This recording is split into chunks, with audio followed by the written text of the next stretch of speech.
Welcome to Stargate SG1 for the first time. Still not a Star Trek podcast. My name is Jeff Aiken, and I'm watching Stargate SG1 for the first time. And I'm Brent Allen, and I'm watching Stargate SG1 for the 47th time, but for the first time, I'm going through this series looking for what Stargate is trying to teach us. That's right. I am looking for those sci-fi messages, those messages that sci-fi is uniquely positioned to tackle, messages that hold up a mirror to society, things that give us hope that things can be better in the future, or even just teach us how to be better human beings to one another. We're going to see if any of that shows up in this week's episode. We're watching Serpent's Song. In the last episode, when you told me that was the name of the episode, I guessed that Apophis is going to be in this one. It says Serpent, and that tends to have been the pattern. Glad you picked up on that. Right, and there's going to be some sort of a siren song that's going to beckon to SG1. Let's see if that's what happens in this episode. But before we watch that, Brent, why don't you tell me about this one? Well, today's episode is the 18th episode of Season 2, or is it the 18th episode of Season 2? Entitled Serpent Song. The original air date was January 6th, 1999. For anyone keeping track, that is 1 week prior to last week's episode, last week being holiday that we did. It's basically more chicanery with the viewing order, Jeff, that absolutely does not matter. Watch them in any order you want. Very few of these episodes, especially this early in the show, really matter which order you watch them in. I love it when it doesn't matter. Does really not matter. So I don't know why they go from one order to the other. Anyway, there are two people of note I would like to point out in this episode. Before we get going, you're going to see neither on screen, unfortunately. The first one is our writer. The writer for today's episode is none other than our good friend, Catherine Powers. Oh, here we go. She's back. This is Code of Honor Lady, Emancipation. Brought us such hits, Jeff, as Fire and Water. Thor's Hammer. She did bring us Thor's Hammer and Thor's Chariot.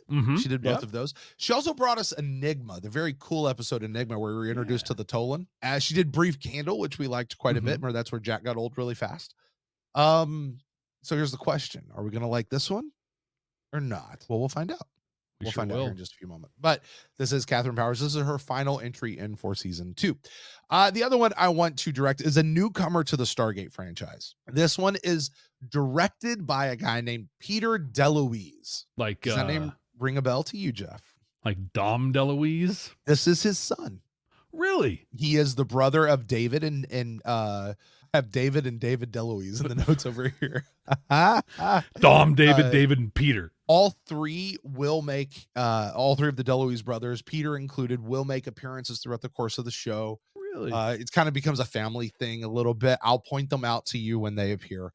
But like I said, this is the first episode he is involved with. Anyway, with that, Jeff, I have nothing else to tell you about this episode. So it's time to do the thing where we go watch the episode. Let's do it. If you guys are joining us for the very first time, welcome to the show. Here's how this works. Jeff and I are going to go watch this episode right now. And by go, I mean, we're actually going to sit right here and we're going to press a few buttons and it's going to pop up like right down here, kind of in between us a little bit. We're going to pop up and it's going to show up down there. So yes. So for our audience folks out there, our audio folks out there, hey, head over to youtube.com and you can catch our reactions to this episode live as they happen. If you want to join the full unedited folks, if you want to join the folks who get the full unedited version, head over to our Patreon page. The most updated link is down in the notes below, and you guys can check that out for a low fee. Because if you are an audio listener, you're amazing, and we love that you're listening to this, but you're about to gate into the future. You're going to skip over the reaction altogether. You're going to hear my for the first time reaction when we come back, and Brent's going to share any of the sci-fi messages that he might have found in this one. Brent, let's listen to the Serpent's Song. Oh, we're in space again. Little ship flying away from the big one. Looks like old school Battlestar Galactica. So say we all. Shouldn't they be here by now? Yes. Teal'c's looking around. He's suspicious. He's Teal'c. Par for the course. There. It's a camera.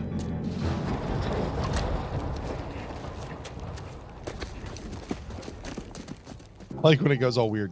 Right. I think that goes into the recording too, like that. So That's a death glider, right? Yeah. So a thing I've just learned is that they are spaceborne as well as atmospheric. I don't think I knew that before.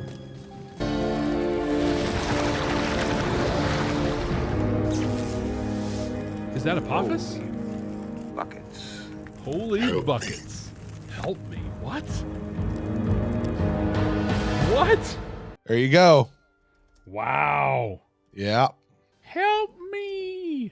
What Jeff, remind us, what was last you heard of Apophis? Last we heard of Apophis was when we saw Shah-Ray was the last time I think we saw anything from Apophis. Okay. Because we thought we destroyed him over the earth, but then turns out we didn't. He and Chlorel got away, and then here we are. Okay. So is this going to... I have a theory. Whoa, is that who I think it is? Tauri, please. Get him, Teal. Just shut him down. Apophis is much more valuable to us alive than dead. Does not matter. At this point, does not matter. Yeah, you kill that guy. Sir, we've got incoming. That's a lot of death gliders. All right, dial us up. Get us out of here. Apophis! General Ham. We've met. I demand Kalma. 10 points, Jeff, if you know what General Hammond's referencing there. They've met before. Remember, it's like the very first scene you ever saw of SG1. Apophis steals the girl. Oh, General yeah, it Hammond comes walks out. in and watches him Him go. That's go out. right. Yeah, that's it. So get my theory out right now. Okay. Since we're paused. Is this where Apophis becomes Gold Ducat and we start adding dimensions to his character and maybe he's not such a bad guy after all? But then it turns out he really is. But I'm sensing that journey right now. We'll see. Interesting. I'm not really sure, but I think what he's asking for is... Sanctuary. Great question. Right. Why? I think some rival ghoul just kicked his ass. There were several other death. Yeah, you tell him, Hammond. At least he still calls him I sir. demand Kalma. You're not in a position to demand anything, sir. Fraser being a doctor right there. Sir, with all due respect, he is badly injured. He's not going to be any good to you at all unless we get him into the OR right now. Dr. Fraser Got locked down pretty well. You think? Not so close, Doc. He's not strong enough to do anything to hurt Tell him he me, can Colonel. want into one hand and spit in the other. He wants to Which one talk to fills you. up first. There is much you would learn from me, Tauri. But for that knowledge, there is a price. A new host, so that I may live in exchange for all the knowledge of the gold. Go to hell. Yeah. A single human life is worth There so you much go. you would risk a world. That's right. That's why they call us the good guys. Pull the plug. That's Doc, cold, but I get it. let me know when he dies. Sokar, an ancient and powerful gold. You have helped him to become strong. The last of my loyal Jaffa died stealing me from his grasp. He will not rest until I am found. That is why I chose to come here. Yeah, I want a new host. I'll give you all this stuff. Also, Be assured you will die make with sure you me. die. Right. Incoming traveler. Speak of the devil. Do you maybe leave the iris shut? Yeah. There are no units presently out So Jeff, sir. Close the iris. I've had a theory for a long time. Yeah. And I've never really paid much attention to it until this watch. But you asked me a while ago, why don't they leave the iris just closed all the time? So we just witnessed the gate opening with the iris.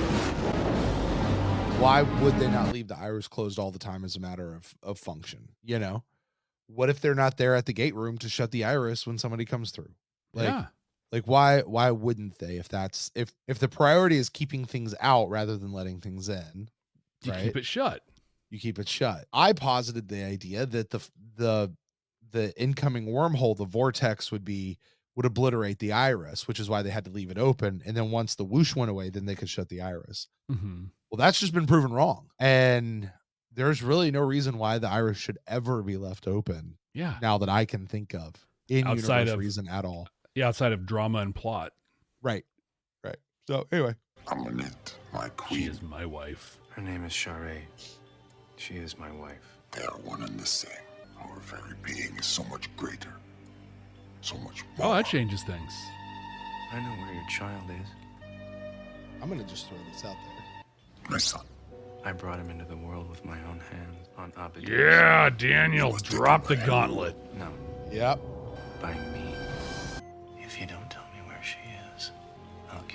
I kind of like this Daniel. I'm telling you, dude, Evil Talia was like the best. Like, we were robbed not getting Evil Talia. Totally. Like, can you imagine even Evil Daniel? Be fun. We haven't had Chevron guy for a long time. Yeah. Incoming traveler. Decision time. Right now, it's just Hammond's like Captain personal Carter, are you secretary guy 100% running it certain? all. That the signature matches the one we gave the Tok'ra, yes, sir. But that it came from them, there's no way to be sure. I'm with Carter, General. I say we keep the door open. Very well. Samantha. Martu. I like how they walk in. Fence team, you may stand They down. get from the gate I offer you all the greetings way from to the bottom of High the Council ramp. Tok'ra. Smile, have fun. Why didn't The my entire time, a dozen guns are pointed directly at their face, and they're like, "Whatever." It's fine. I would walk in and be like, "I'm standing right here till you put those down. I'm not moving." To be fair, they may not necessarily understand what all that is, but still, It's true. Still, they're pointed at them. yes. We know you have Apophis as your prisoner. You must return him to the So what? planet you retrieved him from Why? immediately. I need a why. I need a why. We cannot defend you from the gold. You cannot expect us to. We don't. Overconfidence was their failing, O'Neill. I hope it has not also become yours. That's a word you could use. Forgive Lantesh. He is sometimes passionate opinions. He's literally playing good cop, bad cop himself. We cannot Exactly. and would not force you to do anything. But since we have not convinced you of the danger you face, may we see him. Equal of the tower, you have taken what is mine. For this, you will be destroyed. The iris is beginning to heat up, sir. How long can they maintain this? The longest single Goa'uld attack against an iris was 38 minutes. We think that's the maximum a wormhole can be maintained before it collapses. I'd better get on the phone with the president. Can you help us? I know of no way. Is it really think All a right, decision in the needs to be meantime, made, or he Carter, just needs to inform why him don't of you the see what you can situation? Get out of Apophis. Could be that. His neck's on the line. Heads right up. now, too. We're all about to die. Yes, sir. Right? I will accompany you. We're working on it, but just let you know, this is what's going on right now. Too bad. That look on Tilk's face is great. He's just like, really? I will not speak to the Shoba. How do we defend against it? There is no defense. Cree also means shut up. He lies. Shoba, Cree. How can you be sure? Because he used the weapon against me. Tilky. And pain returns.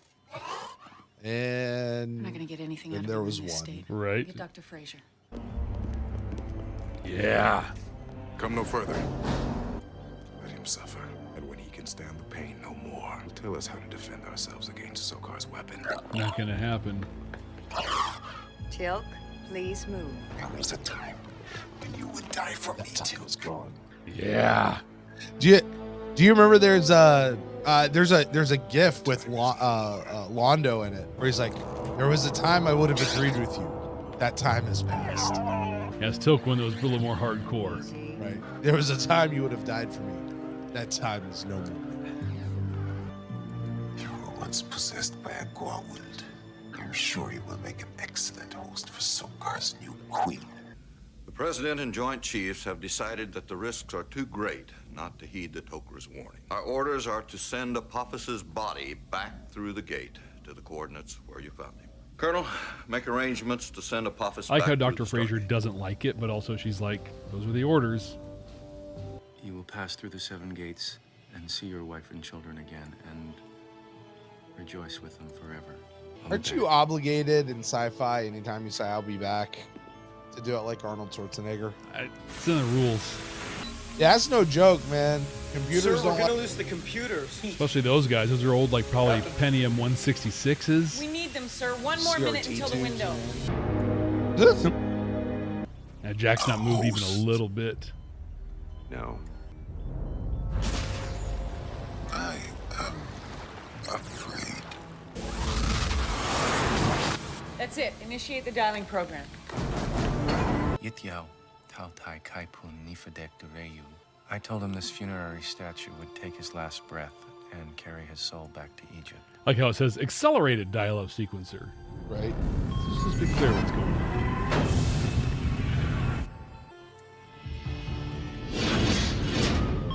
Do it. Do it. Do it. Hey. Thank you. All right, you got 38 minutes, guys. Go. little off in there. Hope you paid the power bill this month and they don't cut you off in the middle of this. Captain Carter has succeeded in creating an outgoing wormhole. Sokar cannot attack during this time. That's good. I'd be mad if I was Teal'c. I wanted be there that. for that. Yeah. Least he gets to- I get Teal'c in this moment here. I really do. I'll talk about it later on the audio side, but I get Teal'c in this moment. Yeah. Oh, this is gonna be a cool scene. Cool little shot.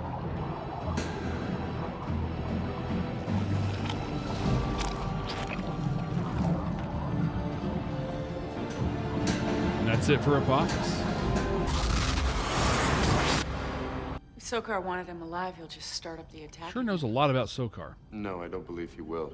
Oh. Sokar has a sarcophagus in his possession. With it, he can revive Apophis even from If death. Sokar happens Torture him to as be on long that as he planet. pleases. Right.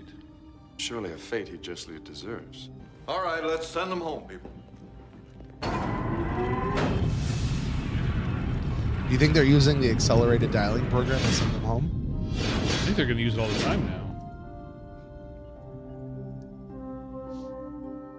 All right, Jeff. So we have just watched Serpent's song. Welcome back to all of our audio listeners who have just gated right here into the future. We finally caught up with you, Jeff. Take us through it. How was your first time watching experience of Serpent's song? Just a few minutes into this one, I was like, is this the gold ducatification of Apophis? Yeah. Like, this is where we get more insight into him. Maybe he's not such a bad guy after all. Not really the case. This is a lot more complex version, though, than Gold. Like, Gold Ducat was just a dude who, like, you know, had a lot of stuff going on.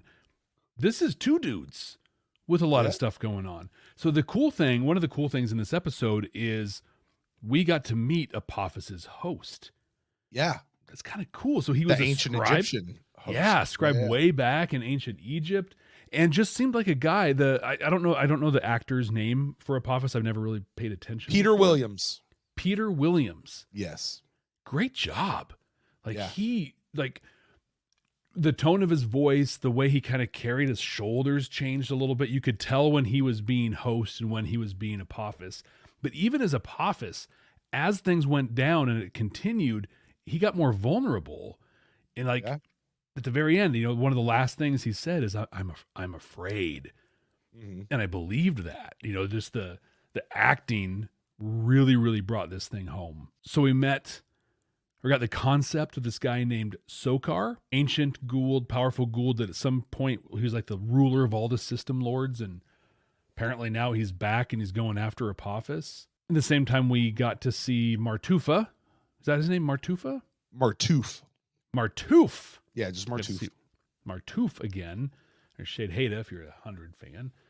But we got to see the Tok'ra and Martoof again. Brent, I am staking the claim right now that the Tok'ra are working with Sokar. Ooh. Martoof just knows way too much and is way too confident about what his next moves are going to be, the equipment that he has and everything.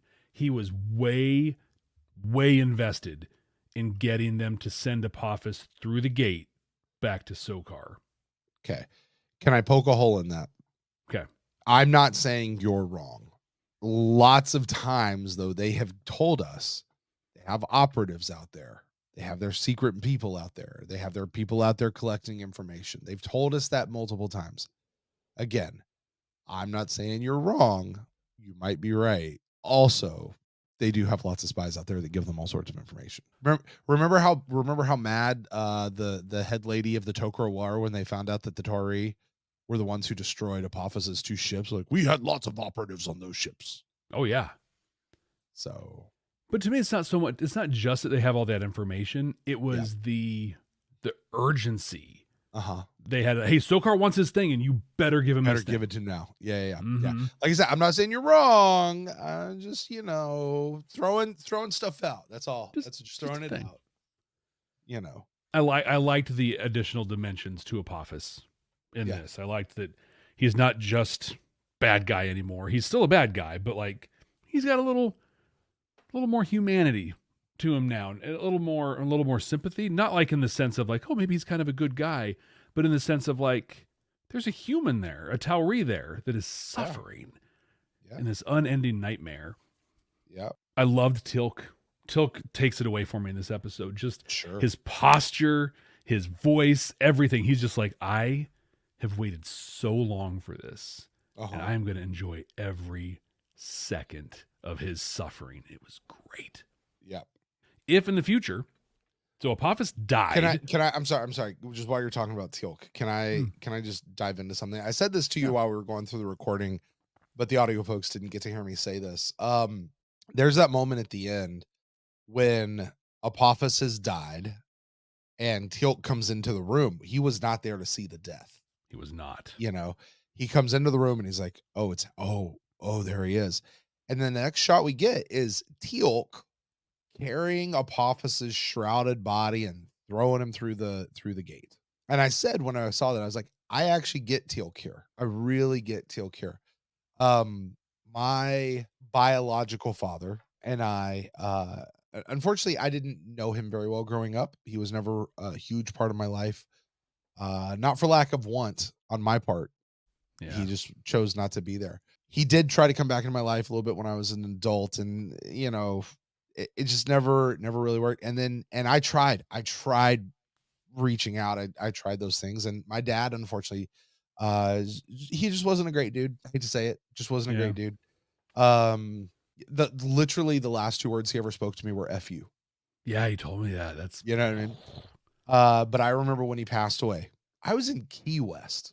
I was on spring break with some college buddies when he passed away. And I got a phone call saying, you need to come up here because literally I am the only one who can like sign paperwork and stuff for him. Wow. Like if I didn't go, you know? So I was like, okay, fine. And I remember I got up there and I was outside of his, he was in full on heart failure, full on hospice, like he was done. And I was standing outside. I was talking on the phone to my mom. I was like, he's just stubborn enough. He's enough of a jerk. Maybe he's just going to pull through, and they came out and like, actually, he just passed. Oh, like I wasn't in the room when it happened. Right. And I remember walking in and just kind of, there he was. And I was like I kind of saw something in Teal'c's eyes there that it was like, it just seemed very familiar, and I remember on the backside of it, feeling like I had a responsibility to finish him, to see that piece through whatever. Yeah. Even though I had no responsibility, like by all rights, like, you know what? F him. Like, right. Yeah. But it was still like, it's the responsibility of a son, I think, to put the period at the end of the sentence and move on, and so to see Teal'c in this moment where he was the one carrying Sokar, it's not that or was carrying the frail past body of Apophis, not because he was the strongest or he was the only one who could carry him. It was right and proper that Teal'c be the one to send him on. And in many ways, like Apophis was his not good dad. Yeah. You know what I mean? Like, I don't know. It kind of struck me in that moment in a way it's never really struck me before, of like, I kind of think where Teal'c is coming from. Like, he feels a responsibility to be the one to do that. Not even necessarily that there's a whole lot of pleasure in it. It's a responsibility. It's a responsibility. There is a bit of catharsis in it, I think, in many ways, but I think that's just my story. That's me interpreting Brent's own life onto a piece of art. So there you go. I think for you, you can say your dad wasn't a good dude, and I didn't know him. I only know what you've shared of him, but I know had to be some good in him because you came from him, right? And there you go. That said, though, he didn't give you much more during your life. He gave you life, and then not a lot more. That bit of life, though, was enough to give you that I need to carry this out. Sure. With Teal'c and Apophis kind of gave him life also. Made him a Jaffa. Made him the first prime. And so much of who Teal'c is a direct result of Apophis and decisions that Apophis made. So to see him dead, one, is something to celebrate for Teal'c. I have wanted this for so very long. Also, I have a responsibility here because I exist because of you. Yeah. And in a weird way, at that moment, it's not really a celebration. Like, you might think it's going to be this big celebration, this big, whatever. But the truth is, in the moment itself, it's very somber. It really is. So It I don't really know. is. Yeah.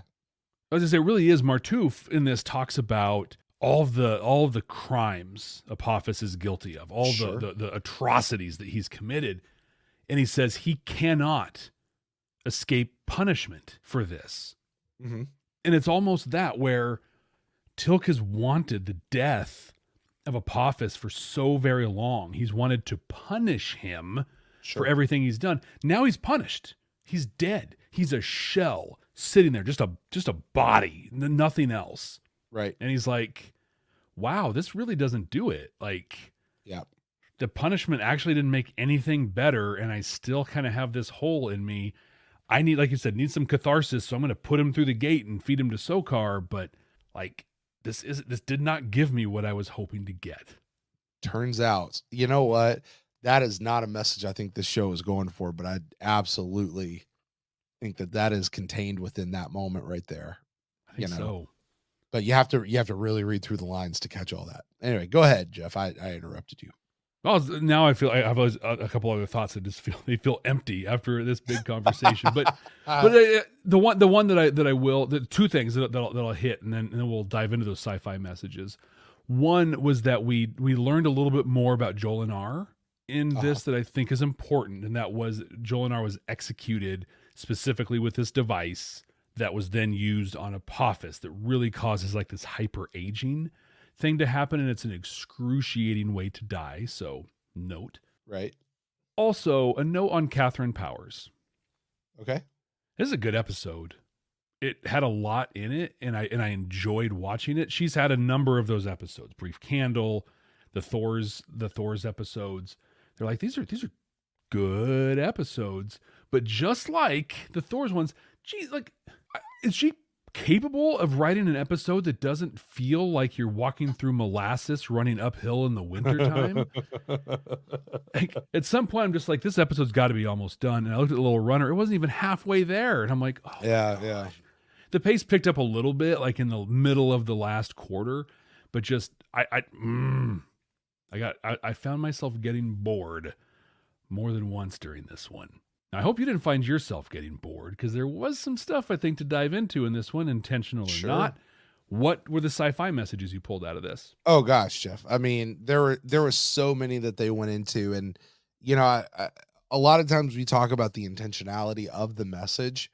I think they were all here. One of the things we often talk about here in Stargate specifically is this idea that they introduce a concept and then they don't do anything with it. They just go on. They don't discuss it. This is probably about one of the better discussions of a topic that we ever got. And I'm not even really sure how well it was discussed. But there's a great conversation, I think, between Jack and Apophis that really sums the whole thing up, where Apophis is asking for a new host. That's the price for all this stuff that everybody wants. Because there's this debate of what do we do with him? What do we do with him? Should we have shot him? Should we just kill him? Does he have rights as an enemy who has been captured?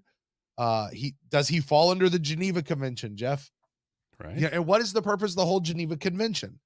How do we treat humans? How do we treat people? What of the host? Do we have to consider the host in this whole thing? We saw the host. We heard from the host. We saw Apophis saying, I am scared. I'm afraid.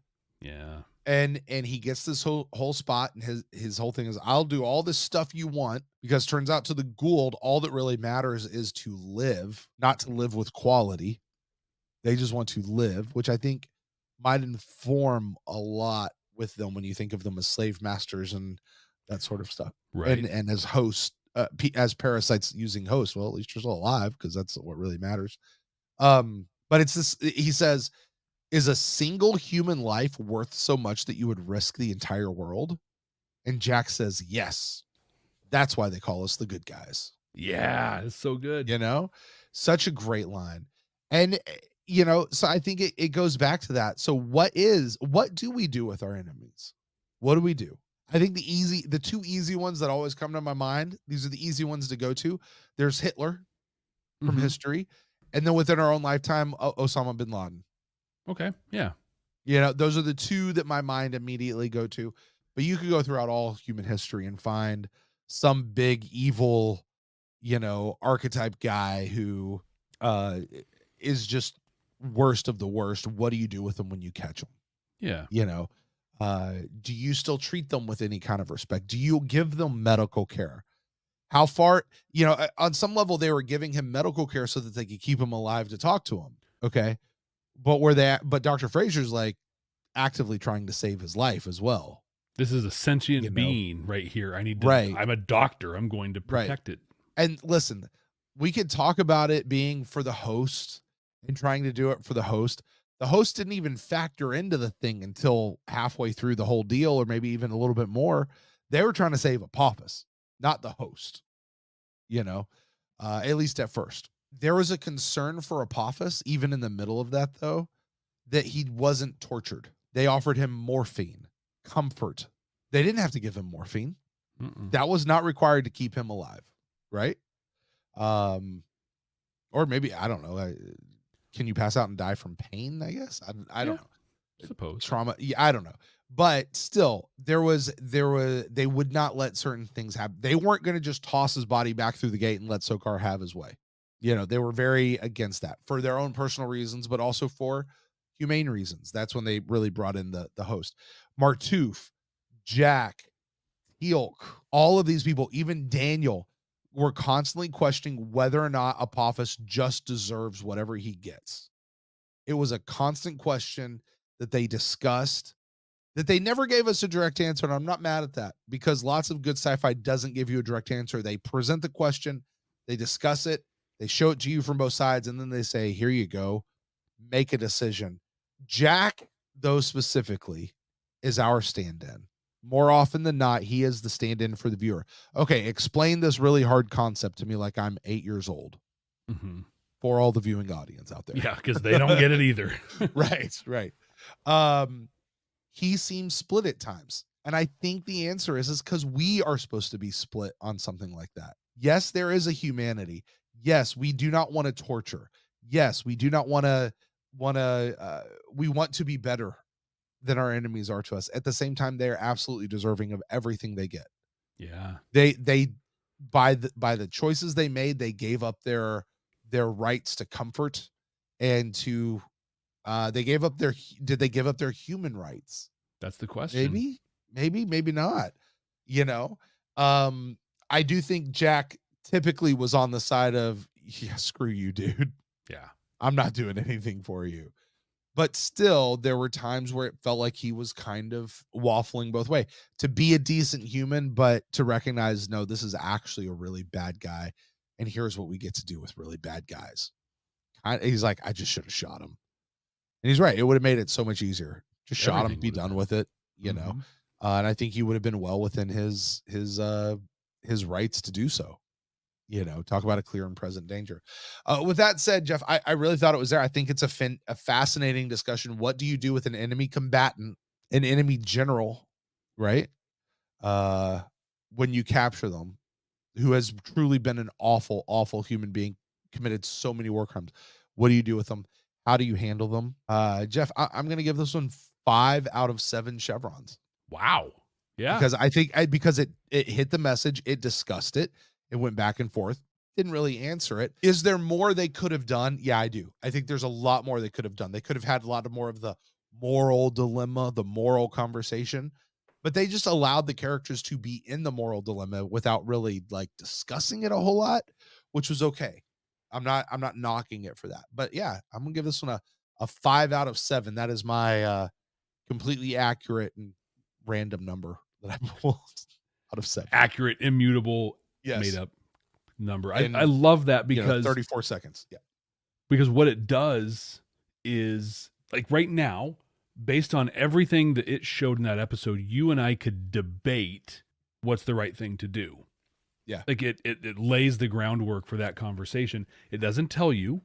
Right. It doesn't force anything down it, but it opens the question up and it makes it very easy for two people or a group of people to have a conversation about it. I think that's the thing that sci-fi does better than almost any other art form.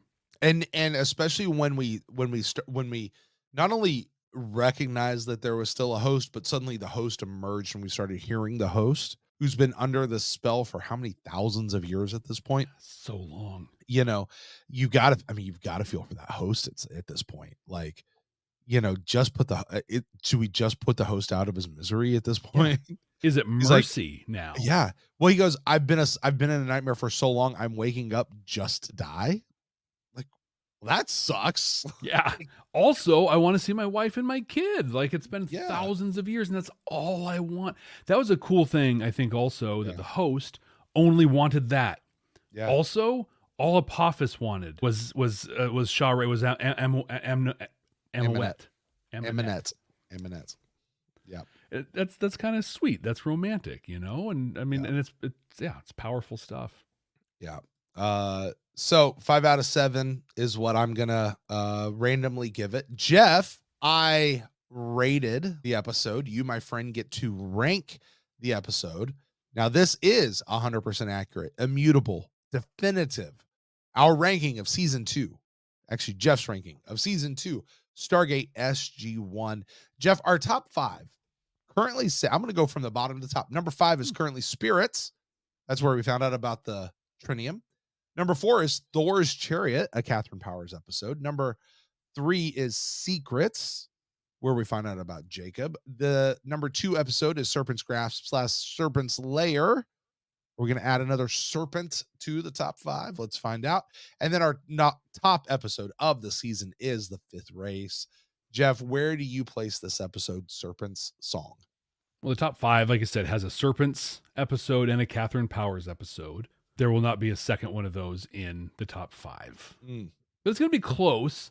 I was waffling a little bit on just exactly where I was going to place it amongst the couple in this spot. But I feel, again, that I've really enjoyed this Jolinar story, getting to know the Tok'ra and all this stuff that's tied to that. And this touches on that in a real way. So I'm going to kind of keep it in that line as I put it just above in the line of duty, making it our new number 7. Fair enough. Yeah, you do. You have clumped right there, 6, 7, and 8. Tok'ra parts 1 and 2. Serpent Song and the Line of Duty. I dig it. I see one in there I still think is a bit low, but it's okay. It's okay. But then you said duty, so. I did. Well, Jeff, with that, that's going to do it for us here with Serpent Song. Another episode in the books. As we turn the page, Jeff, would you like to know where we're watching next week? Yeah. Let's hear it. We are watching an episode. Want to see if you can figure out what this one's going to be about. We are watching an episode titled One False Step. One False Step? Yeah. Give it a guess. You're not going to get it. I'll just let you know. You're not getting this one. Big high tension situation. I'm thinking of the scene in The Office. Okay. Which is a scene that's played out in many things where everyone's holding their gun hands up and they're all pointing it at each other. And whoever makes the next false step the whole thing's going to break down into a big shootout. So some sort of a stalemate, and whoever makes the wrong step is going to make the whole thing blow up. So are we able to find a diplomatic way out of this thing, or are things going to escalate into a really big conflict? You're a good guesser, Jeff. I sure am. I think I've gotten one episode out of like the 50 we've watched so far. So, all right. Well, folks, that is going to do it for us here on Stargate SG1 for the first time. Thank you guys so much for joining us, especially through some of the technical difficulties we had in tonight's episode. Don't forget to subscribe wherever you get your podcast. Leave us a rating, a review. Please don't forget to subscribe to the channel right out here at YouTube. And be sure to head over to patreon.com/Babylon5 First, or check show notes below for the most updated link and get all the behind the scenes, the full unedited videos, early access to notes, all sorts of stuff that's happening over there. Jeff, I don't even know what we're going to be doing by the time this episode gets out there, but it's going to be something cool. I promise you guys that. So make sure you head over there and let somebody know about this show. Share this show with somebody you know that loves Stargate SG1, or maybe somebody who, like our buddy Jeff over there, needs to watch the show for the first time. So with that, guys, until next time, we'll catch you later. Hey, Brent. Hey, Jeff. Wasn't there a time that you would die for me? Yes, but that time is no more. For crying out loud!